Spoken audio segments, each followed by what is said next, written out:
میں جب باہر چھٹیاں گزارنے جاتا ہوں تو اپنے کزنس کے ساتھ ایسے بارز میں جاتا ہوں۔ میرا پرابلم یہ ہے کہ ان کی طرح میں اسٹریس مدہوش نہیں ہوتا۔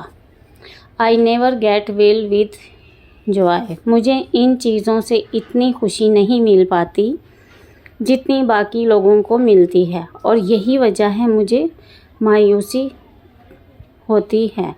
میں نے سوچا کہ اگر سرور کی انتہا پر نہیں پہنچ سکتا تو شاید میں درد کی انتہا پر پہنچ سکوں، لیکن وہ بھی نہیں ہو سکا۔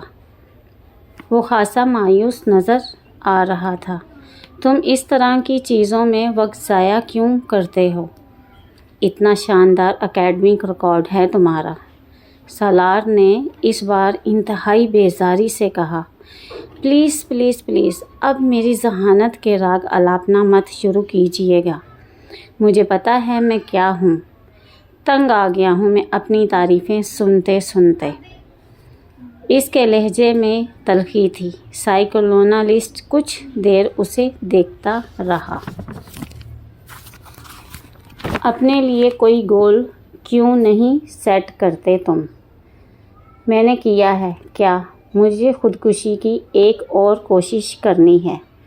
مکمل اطمینان تھا۔ کیا تمہیں کوئی ڈپریشن ہے؟ Not at all. تو پھر مرنا کیوں چاہتے ہو؟ ایک گہرا سانس۔ کہ آپ کو ایک بار پھر سے بتانا شروع کروں کہ میں مرنا نہیں چاہتا، میں کچھ اور کرنے کی کوشش کر رہا ہوں۔ وہ اکتایا۔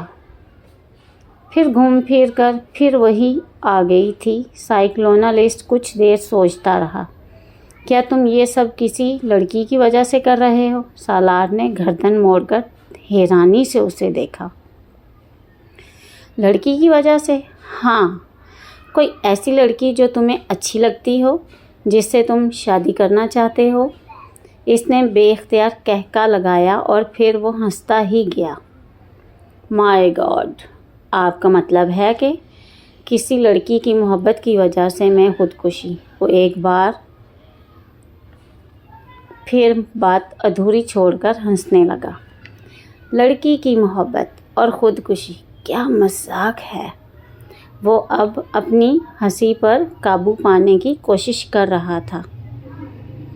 سائیکلونالسٹ نے اس طرح کے کئی سیشنز اس کے ساتھ کیے تھے، اور ہر بار نتیجہ ڈھاک کے وہی 3 بات رہا۔ آپ اس کو تعلیم کے لیے بیرون ملک بھجوانے کی بجائے یہیں کہیں اس پر بہت زیادہ توجہ دیں۔ ہو سکتا ہے یہ توجہ حاصل کرنے کے لیے یہ سب کرتا ہو۔ اس نے کئی ماہ کے بعد سالار کے ماں باپ کو مشورہ دیا، جس کا نتیجہ یہ ہوا کہ اسے باہر بھجوانے کی بجائے اسلام آباد کے ایک ادارے میں ایڈمیشن دلوایا گیا۔ سکندر عثمان کو یہ اطمینان تھا کہ وہ اسے اپنے پاس رکھیں گے تو شاید وہ دوبارہ ایسی ویسی حرکت نہ کرے۔ سالار نے ان کے اس فیصلے پر کسی رد عمل کا اظہار نہیں کیا، بالکل اسی طرح جس طرح اس نے ان کے اس فیصلے پر کسی خوشی کا اظہار نہیں کیا تھا کہ اسے بیرون ملک تعلیم کے لیے بھجوایا جائے گا۔ سائیکلونالسٹ کے ساتھ آخری سیشن کے بعد سکندر عثمان اسے گھر لے آئے، اور انہوں نے طیبہ کے ساتھ مل کر اس سے ایک لمبی چوڑی میٹنگ کی۔ وہ دونوں اپنے بیڈ روم میں بٹھا کر اسے ان تمام آسائشوں کے بارے میں بتاتے رہے جو وہ پہلے کئی سالوں میں اسے فراہم کرتے رہے تھے۔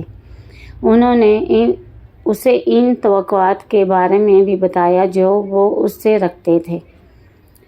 اسے ان محبت بھرے جذبات سے بھی آگاہ کیا جو وہ اس کے لیے محسوس کرتے تھے۔ وہ بے تاثر چہرے کے ساتھ چیونگ گم چباتا باپ کی بے چینی اور ماں کے آنسو دیکھتا رہا۔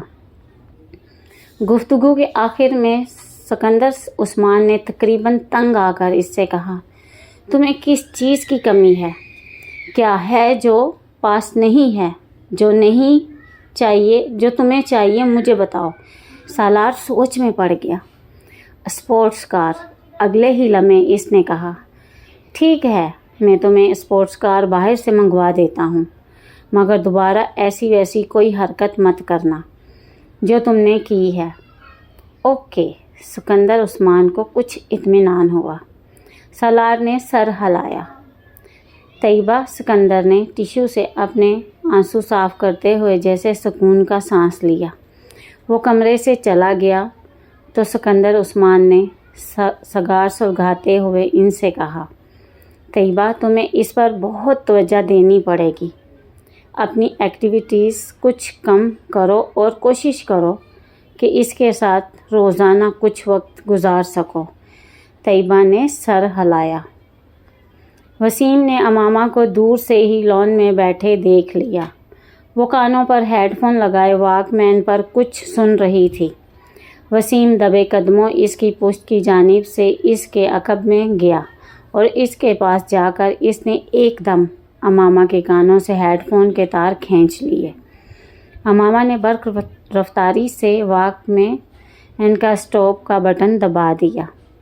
کیا سنا جا رہا ہے یہاں اکیلے بیٹھے بیٹھے؟ وسیم نے بلند آواز میں کہتے ہوئے ہیڈ فون کو اپنے کان میں ٹھونس لیا، مگر تب تک امامہ کیسٹ بند کر چکی تھی۔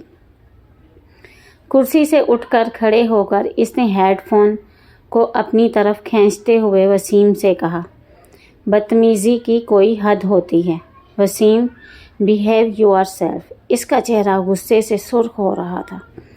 وسیم نے ہیڈ فون کے سروں کو نہیں چھوڑا۔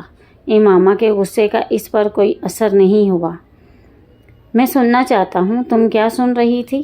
اس میں بدتمیزی والی کیا بات ہے؟ کیسٹ کو آن کرو۔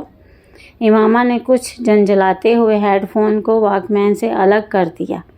میں تمہارے سننے کے لیے واک مین لے کر یہاں نہیں بیٹھی، دفع ہو جاؤ یہ ہیڈ فون لے کر۔ وہ ایک بار پھر اپنی کرسی پر بیٹھ گئی۔ اس نے واک مین کو بڑی مضبوطی کے ساتھ اپنے ہاتھ میں جکڑا ہوا تھا۔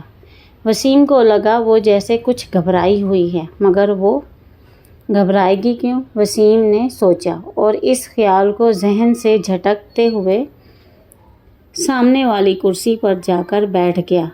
ہیڈ فون اس نے میز پر رکھ دیے۔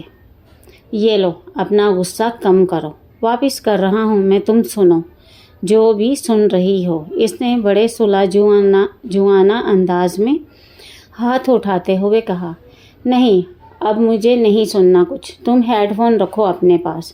امامہ نے ہیڈ فون کی طرف ہاتھ نہیں بڑھایا۔ ویسے تم سن کیا رہی تھی؟